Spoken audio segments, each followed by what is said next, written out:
আমরা বর্তমান সময়ে যে আমরা চিন্তা ভাবনা করি টাকা পয়সা জীবনের সব কিছু, আসলে তখনকার ওই ফেনীবাসীর চোখে মুখে সবারই আমি দেখেছি যে পরিবারের সদস্যরা বাইরে থাকে, তাদের কাছে হিউজ পরিমাণ সম্পদ, বাড়িঘর দেখলে কেউ বিলিভ করতে পারবে না যে মানুষগুলো আসলে কষ্টে আছে।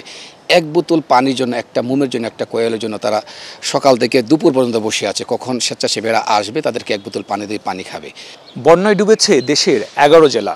প্রাণহানির পাশাপাশি ঘরবাড়ি, রাস্তাঘাট, ফসলি জমি সব কিছুই ক্ষতিগ্রস্ত হয়েছে।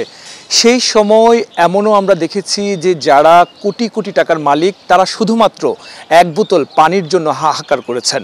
উদ্ধার কার্যক্রমে সে সময় ঝাঁপিয়ে পড়েছিল একদল তরুণ স্বেচ্ছাসেবীরা। সারা দেশ থেকে গিয়েছেন, মানবতার হাত বাড়িয়ে দিয়েছেন মানুষজন।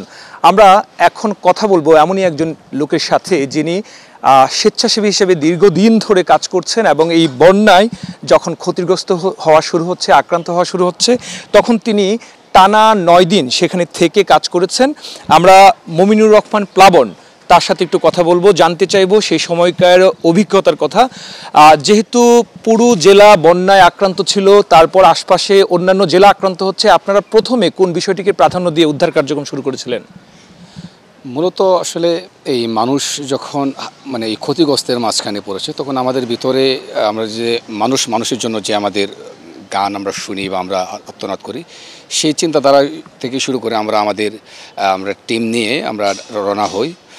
আর ওখানে যাওয়ার পরে আসলে আমাদের ধারণা যতটুকু ছিল যে পানির পরিমাণটা মানে বন্যায় যে আমরা নর্মাল যেভাবে দেখি, কিন্তু ধারণার বাইরে ছিল। আমরা যদি প্রথমেই বলি, আমরা প্রথমে সোনোয়া ইউনিয়নে আমরা যাওয়ার জন্য প্ল্যান করেছি। তো আমরা রাত্রে 11টায় কথা বলছি যে আমরা ওখানে একটা ক্যাম্প করব। রাত্রে 3টার দিকে সেখানে খবর আসলো যে প্রায় 1.5 তলা পর্যন্ত পানি চলে আসছে। আমাদের ধারণাই ছিল যে এই পরিমাণ পানি থাকতে পারে। পরবর্তীতে আমরা ওখানে যাওয়ার পরে বুঝতে পারলাম যে এখানে যে কোনো কাজ করতে গেলে আমাদের প্রথমে মানে নৌযান প্রয়োজন, যাই নেই নৌকা, স্পিডবোট। তখন আমাদের টিমের মাধ্যমে আমরা ব্রাহ্মণবাড়িয়া থেকে 2টা স্পিডবোট আনি এবং তার মাধ্যমে আমরা উদ্ধার কাজ শুরু করি। একটু বিস্তারিত জানতে চাই যে তখন মানুষের মাঝে যে হাহাকারটা ছিল, তাদের কি খাদ্যের প্রয়োজনটা খুব বেশি ছিল নাকি তাদের বাঁচাটা অনেক বেশি প্রয়োজন ছিল? আমি একটু উদাহরণ আমরা বর্তমান সময়ে যে আমরা চিন্তা ভাবনা করি টাকা পয়সা জীবনের সব কিছু, আসলে তখনকার ওই ফেনীবাসীর চোখে মুখে সবারই আমি দেখেছি যে পরিবারের সদস্যরা বাইরে থাকে, তাদের কাছে হিউজ পরিমাণ সম্পদ, বাড়িঘর দেখলে কেউ বিলিভ করতে পারবে না যে মানুষগুলো আসলে কষ্টে আছে।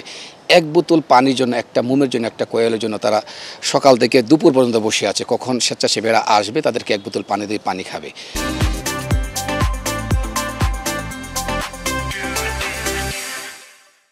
কাজেই মানে আপনার অর্থনৈতিক থেকে মানুষের সবচেয়ে ওই মুহূর্তে প্রয়োজন ছিল যে বাঁচার জন্য যেগুলো নিত্য প্রয়োজন, পানি, শুকনা খাবার। আমরা যদি চিন্তা করি আসলে টাকা পয়সা সবসময় কোনো কাজে আসে না, যা জ্বলন্ত প্রমাণ ফেনী এই বন্যায় আমরা দেখেছি। আরেকটি বিষয় জানতে চাই, আপনারা তো শুরু থেকে যখন যাওয়া শুরু করলেন, দুর্গম জায়গায় যাওয়াটা আপনাদের জন্য কতটুকু কষ্টকর ছিল? আপনার জন্য আসলে ফেনী, আমার স্থানীয় মানুষের সাথে কথা বলেছি, আমার মানে 60-70 বছর আমার সাথে কথা বলছি, তারা বলে তারা জীবনে এরকম বন্যা দেখে নাই। যার কারণে আমরা যে কোনো যানবাহন নিয়ে যেতে চাই না কেন, মানে যদি আমরা ফসলের জমিতে যাই তখন রাস্তায় উঠলে আমাদের যানবাহন থেমে যায়, আমরা নামতে হয়।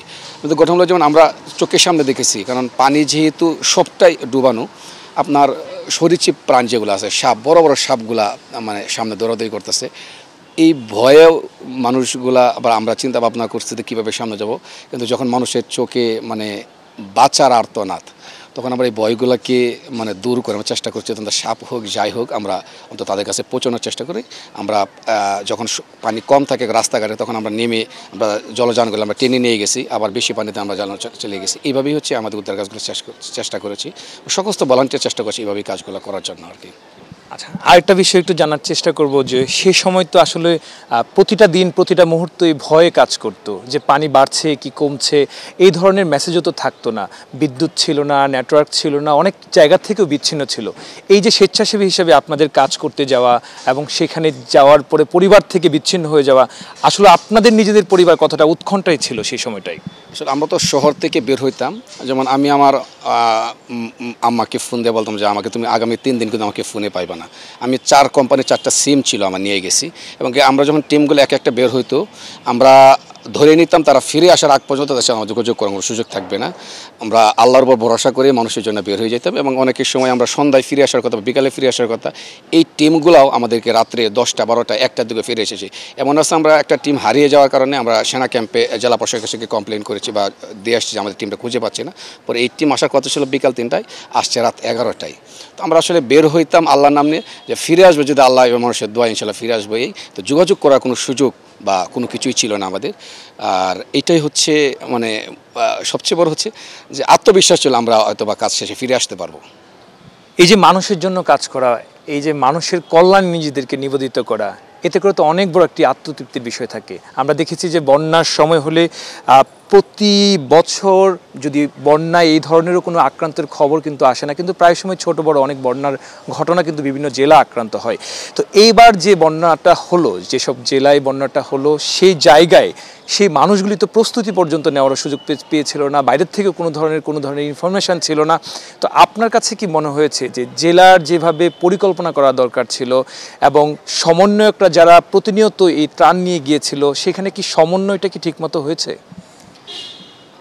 মানে দেশের এই অবস্থায় আসলে ফেনীতে বন্যা হবে ফেনীর মানুষ কখনো ভাবে নাই। আসলে আমরাও যারা দেশে ভাবি না যে এরকম হতে পারে। সবচেয়ে বড় হচ্ছে নদী তার চলমান পথকে আমরা আবদ্ধ করে রেখেছি, যার কারণে হচ্ছে এই আমাদের সবচেয়ে বড় সমস্যা। আর ফেনী দিয়ে মানে একটা জেলা দিয়ে পানি ঢুকেছে, 4-5টা জেলাতে বের হয়ে যাওয়ার কারণে বাকি জেলাতে এরকম হয় নাই।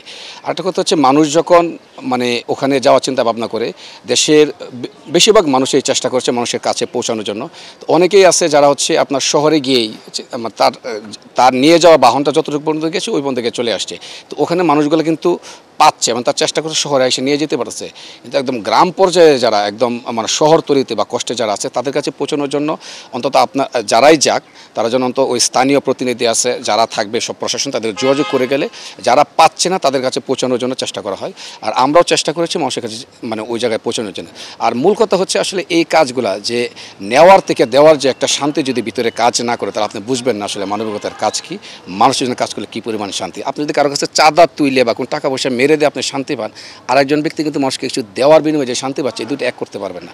যে স্বেচ্ছাসেবকরা সবসময় অন্তত মানুষের কিছু করতে পারলে যেন মানে খুব ক্ষতি হচ্ছে, কষ্ট হচ্ছে, এরপর যখন একটা মানুষ উদ্ধার করতে পারে, এর মধ্যে যে কী একটা শান্তি, এটার মধ্যে যে করে একমাত্র সেই বুঝবে, অন্যরা আসলে বুঝবে না। ধন্যবাদ আপনাকে মনিরুল প্লাবন। আমরাও চাই যে দেশে আসলে এই মানবতা বেঁচে থাকুক এবং মানুষের বিপদে মানুষই সবসময় এগিয়ে যাবে এবং মানুষ মানুষের কল্যাণে কাজ করবে, যেমনটি এবার হয়েছে।